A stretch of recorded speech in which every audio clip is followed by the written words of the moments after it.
हंगामा फरोग करने में पुलिस को घंटा डेढ़ लग गया था। जुलूसों के मुंतशिर होते ही वो आपने और सिविल जख्मी होने वाले अफराद को अस्पताल पहुंचाने लगे। इस दौरान एसपी साहब वहीं मौजूद रहे। उसके चेहरे पर छाए परेशानी के आसार वाज़ेह थे। उसकी दूरदराज निगाहें मुस्तकबिल करीब में होने वाले हंगामों को बखूबी देख सकती थीं।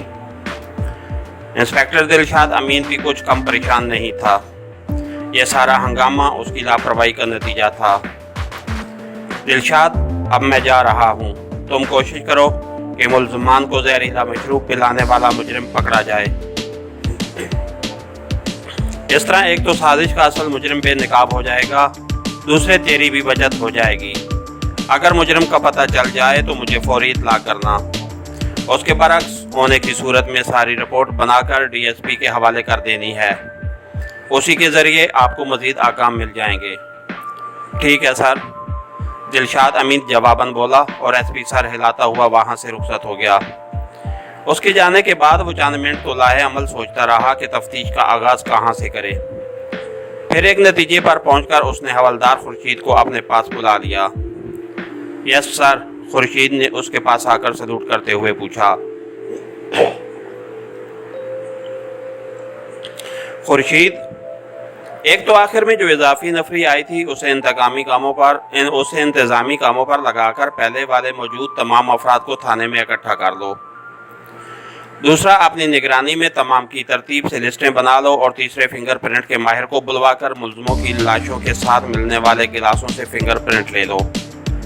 और अगर गिलासों पर लाशों के अलावा कोई फिंगरप्रिंट मिलते हैं फिर तो हमारा काम आसान हो जाएगा। दूसरी सूरत में हमारी दुश्वारी बढ़ जाएगी। लेकिन कुछ भी हो, हमने अपने दरमियान मौजूद काली भेड़ को लाज़मन बेनकाब करना है।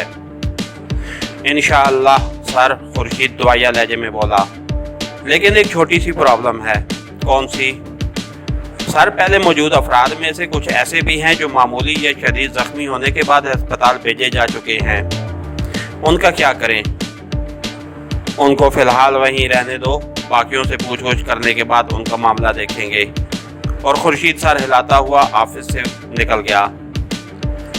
खुर्शीद के जाने के थोड़ी देर बाद वो उठा और कैदियों वाले कमरे की जाने पड़ गया।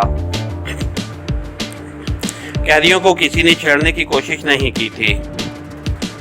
हवालात के दरवाजे पर संतरी मुस्तैद खड़ा था, मगर अब उसका कोई फायदा नहीं था कि चिड़ियाँ खेत चुग गई थीं। वो थोड़ी देर तक लाशों का गहरी नज़र से जायजा लेता रहा, मगर उसे ऐसी कोई चीज़ ना आई जो कोई फायदा दे सकती।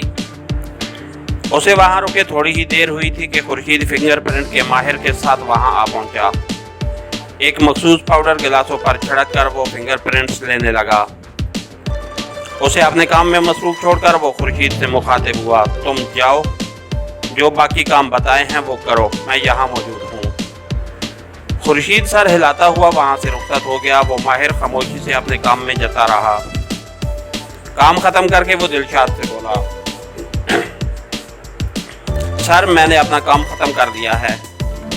थोड़ी देर बाद आपके पास रिपोर्ट बनाकर भेज देता हूँ। और दिलशाद अमीन ने सर हिलाकर उसे जाने की इजाज़त दे दी। उसके पीछे वो भी हवालात से निकलकर अपने ऑफिस की तरफ बढ़ गया। वो बमुश्किल कुर्सी पर बैठ पाया था कि खुर्शीद ने अंदर दाखिल होकर कहा, सर जी, आपके हुक्म के बमूजिब तमाम को इकट्ठा कर दिया है। सिर्फ 5 बंदे कम हैं जो अस्पताल एडमिट हो गए हैं। ठीक है खुर्शीद, बैठो, फिंगरप्रिंट की रिपोर्ट आ जाए, फिर कार्रवाई शुरू करते हैं। खुर्शीद सर हिलाते हुए टेबल के सामने पड़ी कुर्सी पर बैठ गया। इसके साथ ही हमारी आज की एपिसोड का इख्तिताम हुआ। कहानीगर चैनल को लाइक कीजिए, सब्सक्राइब कीजिए और बेल आइकन को प्रेस कर दीजिए ताकि आने वाली नई वीडियो आप तक बर वक्त पहुँच सके। शुक्रिया।